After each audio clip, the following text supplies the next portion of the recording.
प्रतीक्षार घटिला अंत घोषणा हला निर्वाचन तारीख।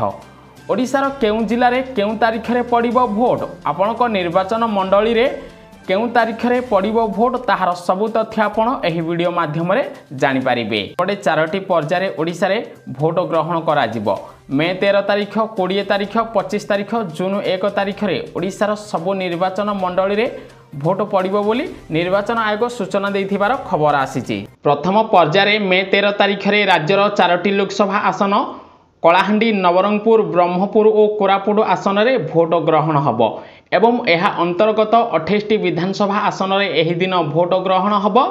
मे 13 तारीख दिन नुआपड़ा, खड़ियाल, उमरकोट, झरीगाँ, नवरंगपुर, डाबुगाँ, लांजीगढ़, जूनागढ़, धर्मगढ़, भवानीपाटना, नर्ला, छत्रपुर, गोपालपुर, ब्रह्मपुर, दिगपहंडी, चिकिटी, मोहना, पारालाखेमुंडी, गुणपुर, विषम, कटक, रायगड़ा, लक्ष्मीपुर, कोटपाड़, जयपुर, कोरापुट, पटांगी, मालकानगिरी और चित्रकोंडा विधानसभा आसन पर भोट ग्रहण कराजिबो। सेहीपरि मे 20 तारीख रे द्वितीय पर्याय भोट ग्रहण हबो। मे 20 तारीख रे बरगढ़, सुंदरगढ़, बलांगीर, कंधमाल और आसिका लोकसभा निर्वाचन मंडली पर भोट पड़िबो एवं यह अंतर्गत 35टी विधानसभा आसन पर भोट ग्रहण कराजिबो। एही दिन पद्मपुर, विजेपुर, बरगढ़, अताबिरा, भटली, ब्रजराजनगर, झारसुगुड़ा, तलचरा, सुंदरगढ़, वीरमित्रपुर, रघुनाथपाली, राउरकेला, राजगांगपुर, बणाई, वीरमहाराजपुर, सोनपुर, लोईसिंहा, पाटनागढ़, बलांगीर, टिटलागढ़, कंटाबांजी, बालीगुड़ा, जी उदयगिरी, फुलबाणी, कंटमाल, बौद्ध, दसपला, भंजनगर, पोलोसरा, कविसूर्यनगर, खलिकोट, आसिका, सोरडा, सानखेमुंडी और हिंजिली विधानसभा आसन रे भोट हबो। जदि आमे तृतीय पर्याय कथा देखिबा, मे 25 तारीख रे तृतीय पर्याय भोट ग्रहण हबो। मे 25 रे संबलपुर, केन्दुझर, ढेंकानाल, कटक, पुरी, भुवनेश्वर लोकसभा निर्वाचन मंडली पर भोट पड़िबो एवं यह अंतर्गत 42टी विधानसभा आसन रे मध्य भोट हबो।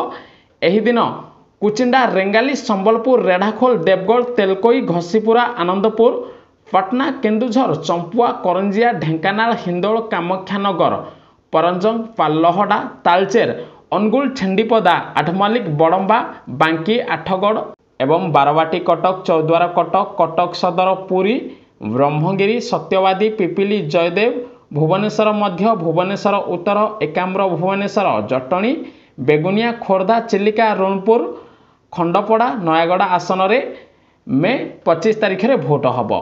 जदि आमे चतुर्थ पर्याय कथा देखिबा, जून 1 तारीख रे मयूरभंज, बालेश्वर, भद्रक, जयपुर, केन्द्रापड़ा, जगतसिंहपुर लोकसभा निर्वाचन मंडली पर भोट पड़िबो।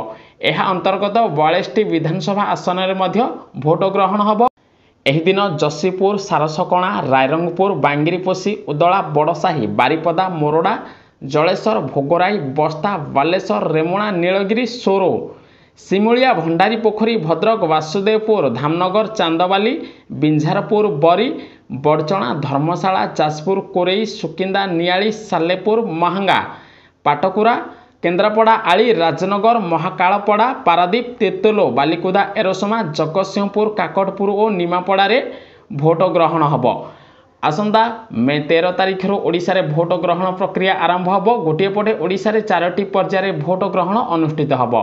मे 13, मे 20, मे 25 और जून 1 तारीख रे ओडिशा रे भोट ग्रहण करा जिवो एवं जून 4 तारीख रे रिजल्ट आसीबो। ओडिशा रे किए सरकार गठन करिवो ताहार रिजल्ट जून 4 तारीख रे आसीबो बोली निर्वाचन आयोग पक्षर सूचना दिया जाइए। जदि आपको वीडियोटी भल लगी, आपको संपूर्ण तथ्य मिल पारी, ताहले आपण वीडियो को ओडिशार 4.5 कोटी जनता पाखे शेयर करदो। समस्ते जानीपारे निज निर्वाचन मंडली रे केउं तारीख रे भोट ग्रहण हबो।